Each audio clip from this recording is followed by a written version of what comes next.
How to log in to Bitget account. Hello guys, this is Atticus and welcome back to another tutorial video.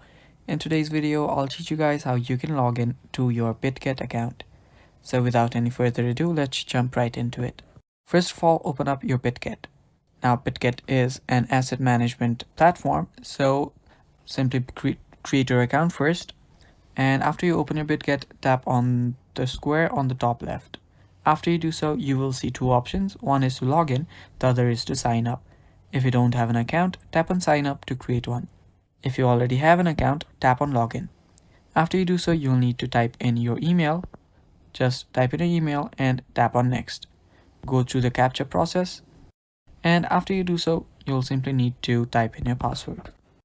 After you type in your password, tap on login and you will get a verification code on your email. After you do so, you are logged in. So yeah, that is basically how you log in into your Bitget account. Thanks for watching guys. That is all for the video. Stay tuned for more and bye bye.